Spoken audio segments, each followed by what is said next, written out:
राधे राधे, हरे कृष्णा। आप सभी का दिन शुभ और मंगलमय हो। आज माँ सुनाते हैं माँ लक्ष्मी जी की एक बहुत ही सुंदर कथा। एक बार भगवान श्री लक्ष्मी नारायण और माता लक्ष्मी ने अपने भक्तों की भक्ति देखने के लिए धरती लोक पर जाने का निश्चय किया। बस फिर क्या था, भगवान लक्ष्मी नारायण ने तो एक वृद्ध पुरुष का रूप धारण कर लिया और माता लक्ष्मी ने एक अत्यंत दीनहीन वृद्धा स्त्री का रूप धारण किया। और भगवान लक्ष्मी नारायण और माता लक्ष्मी इसी रूप में धरती लोक पर आ गए। नगर के एक धनी सेठ के द्वार पर जाकर वे उसका फाटक खटखटाने लगे। दरवाजा खोलकर सेठ ने देखा कि उसके द्वार पर तो कीचड़ मिट्टी से सने हुए दो अत्यंत वृद्ध स्त्री और पुरुष खड़े हुए हैं। तो वह क्रोध करके उन पर बिगड़ता हुआ बोला, अरे कीचड़ मिट्टी से सने पांवों से तुमने मेरे सारे आंगन में मिट्टी फैला दी, चलो जाओ यहाँ से। तब वे दोनों हाथ जोड़कर सेठ जी से कहने लगे, सेठ जी, इतनी रात में हम दोनों कहाँ जाएं? वृद्धा जो कि माता लक्ष्मी थी, सेठ जी से गिड़गिड़ाकर कहने लगी, सेठ जी, ठंड के मारे हमारे प्राण निकल रहे हैं, रात भर ठहरने को थोड़ी जगह दे दो। लेकिन सेठ जी ने तो द्वार बंद कर लिया। उन दोनों को प्रकाश में सेठ जी के महल के पास ही एक टूटा फूटा सा घर दिखाई पड़ा। उस टूटे किवाड़ से दिए के प्रकाश की मध्यम सी लौ दिखाई पड़ी।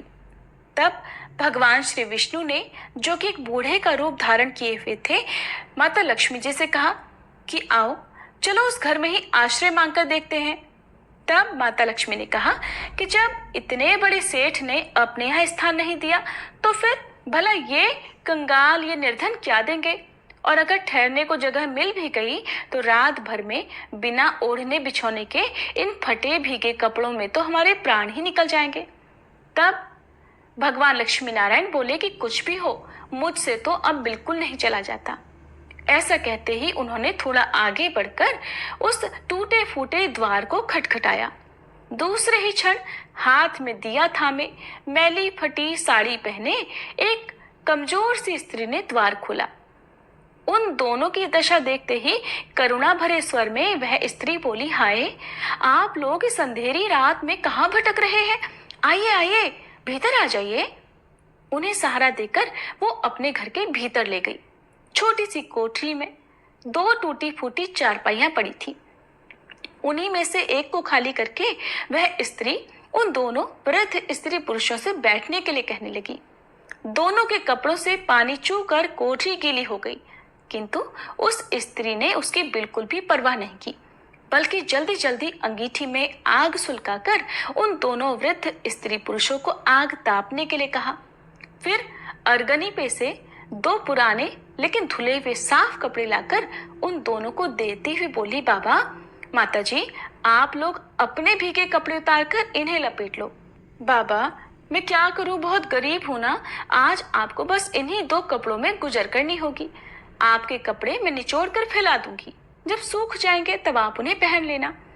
उन्हें कपड़े बदलवा कर वह अपने आंगन में गई और दो पीतल की छोटी छोटी थालियों में बथुए का साग और बाजरे की रोटियां रखकर ले आई और बड़े प्रेम से, माता जी, ये लीजिए, भोजन कर लीजिए। आज मेरे घर में यही भगवान का प्रसाद है। लेकिन माता जी, मुझे बहुत दुख हो रहा है कि ना तो मेरे घर में घी है, ना दूध है, ना चीनी है। आपको बस यही रूखा सूखा भोजन करना होगा। तब वह वृद्धा स्त्री बोली, कोई बात नहीं बेटी, हमें तो ये भोजन बड़ा स्वादिष्ट लगा। वे दोनों खाते हुए बोले। थोड़ी ही देर में उस स्त्री का पति भी आ गया। वह बेचारा भी काम की तलाश में दिन भर भटक भटक कर अब थका मारा घर लौटा था। पत्नी ने अतिथियों को भोजन खिला देने के बाद चुपके से द्वार पर ही अपने पति को सारी बात बता दी। सुनकर उसका पति भी बड़ा प्रसन्न हुआ। फिर दोनों ने अपने बिछौने उन दोनों वृद्धों को देकर उन्हें तो चारपाई पर सुला दिया और खुद दोनों एक फटा टाट ओढ़कर धरती पर लेट गए। प्रातःकाल होते ही जब बारिश बंद हो गई और वे दोनों वृद्ध स्त्री पुरुष जाने लगे, तब स्त्री ने उन्हें हाथ जोड़कर सूरज निकलने तक रोका। फिर घर में जो कुछ चने पड़े हुए थे उन्हें पीसकर आटा गूंधा, रोटियां बनाई, उनके लिए रास्ते में खाने के लिए बांध भी थी और बोली, माता जी, हम बहुत निर्धन हैं। इसी से जैसी सेवा करनी चाहिए थी वैसी तो मैं बिल्कुल भी नहीं कर सकी। आशा है आप हमें क्षमा कर देंगे। बूढ़ी स्त्री अर्थात माता लक्ष्मी ने उत्तर दिया, बेटी, हम गरीबों की जो सेवा तुमने की है उसका फल तुम्हें भगवान अवश्य देंगे। आज तो जो भी चीज को छुएगी वो दिन भर खाली नहीं होगी। ऐसा कहकर वृद्ध रूपधारी भगवान लक्ष्मी नारायण और माता लक्ष्मी जी तो वहां से चले गए। अब उस स्त्री को अपनी बथुए की हांडी को साफ करने की याद आई। रसोई में जाकर जैसे ही उसने हांडी उठाई तो देखकर उसकी आंखें आश्चर्य से खुली की खुली रह गई। उस हांडी में अशर्फियां भरी हुई थी। अब जो उसने उसे उलट कर रखा तो वो दोबारा भर गई। जैसे ही वह स्त्री उन अशर्फियों को हांडी से निकालकर एक तरफ रखती कि वह हांडी दोबारा से अशर्फियों से भर जाती। ऐसा करते करते दिन भर में उसकी कोठरी अशर्फियों से भर गई।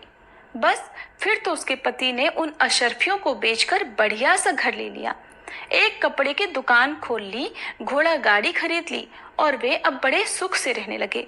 उधर उस सेठ को जब ये पता चला कि उसके निर्धन पड़ोसी एक रात में ही अमीर हो गए हैं तो उसने उस स्त्री और उसके पति को बुलाकर सारी बात पूछी।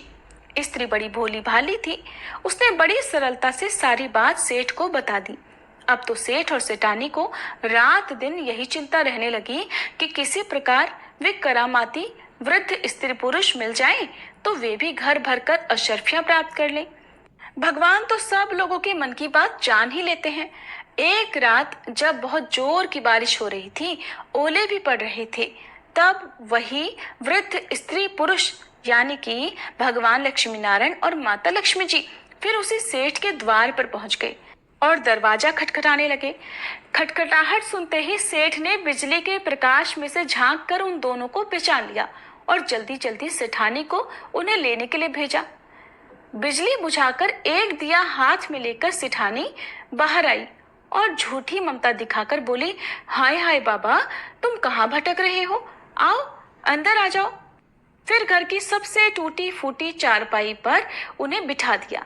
घर में बहुत सारे गर्म कपड़े होते हुए भी वो उनके लिए जानबूझकर 2 फटे पुराने वस्त्र लेकर आई और बोली, बाबा, घर में इस समय बस यही है।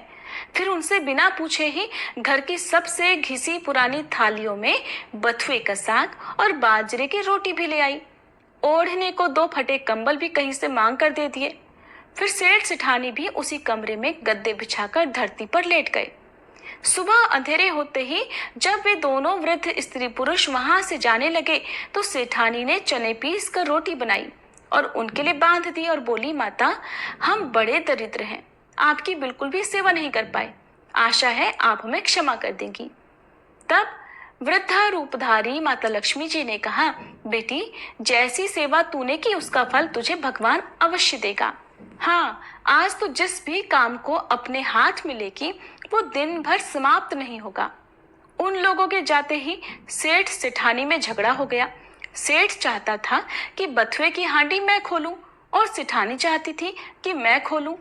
अंत में दोनों ने एक साथ हांडी पकड़ी और अपनी अपनी तरफ खींचने लगे। इसी छीना झपटी में हांडी टूट गई और कमरे में बथुआ ही बथुआ बिखर गया। सेठानी झाड़ू लेकर कमरा धोने लगी।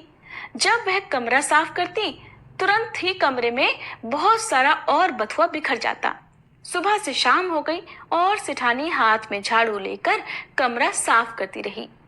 इसलिए सच ही कहा है, जिसकी जैसी नियत होती है भगवान उसे वैसा ही फल देते हैं। प्रेम से बोली श्री लक्ष्मी नारायण भगवान की जय। लक्ष्मी माता की जय।